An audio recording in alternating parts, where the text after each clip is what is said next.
मैं एक बार दिल्ली गया तो दिल्ली में तमाम सारे मीडिया के मित्र मिल गए और उन्होंने मुझे घेर लिया। एकदम से बोले कि अरे रुकिए रुकिए रुकिए, बताइए आपकी उत्तराखंड में ये अचानक घपले घोटाले कहां से होने लग गए? इतने घपले निकल रहे हैं, इतने घोटाले निकल रहे हैं, जैसे उनको लग रहा था कि ये घपले घोटाले अभी हुए हैं।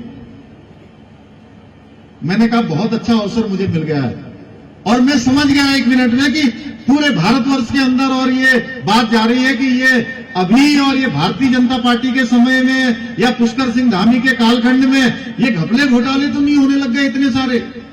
तो मैंने कहा आप लोगों ने मुझे बहुत अच्छा मंच प्रदान कर दिया है।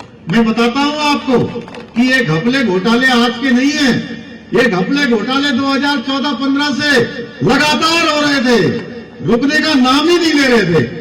हर बार इनकी शिकायत होती थी, हर बार गड़बड़ियों की बात आती थी, लेकिन जांच नहीं होती थी, जांच नहीं होती थी। हर बार बात उठती थी, फिर बात खत्म हो जाती थी।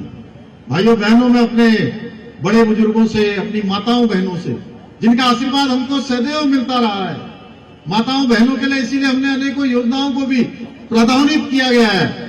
लगातार हम सोच रहे हैं कि हमारी माताओं बहनों का जीवन आगे बढ़े। मैं उनसे भी विनम्र होकर कहना चाहता हूं, क्योंकि उनके बेटे बेटियों का ये भविष्य का प्रश्न है। तो हमने कहा कि इस बार भी शिकायत आई है, शिकायत आई, हमने उसकी जांच लिख दी और जांच जब करवाई तो उसमें गड़बड़ियां ही गड़बड़ियां सामने आने लगी। कोई किसी के खिलाफ कार्रवाई नहीं करता था। हमने तय किया कि एक भी आरोपी होगा, चाहे छोटा होगा, चाहे बड़ा होगा, चाहे कितनी भी बड़ी पहुंच वाला होगा, अब हम उसके खिलाफ कार्रवाई करेंगे। और हमने कार्रवाई करी, 90 से भी ज्यादा लोगों को जेल की सलाखों के पीछे भेज दिया भाई। इतना ही नहीं, हम कार्रवाई भी कर रहे थे, लेकिन उसके बाद भी कार्रवाई चल रही थी, उनकी कार्रवाई भी चल रही थी। हमने कहा इसके लिए तो अब ऐसा करना पड़ेगा कि ये हमेशा हमेशा के लिए ये नासूर समाप्त हो जाए और इसकी सर्जरी हो जाए पूरी तरह से।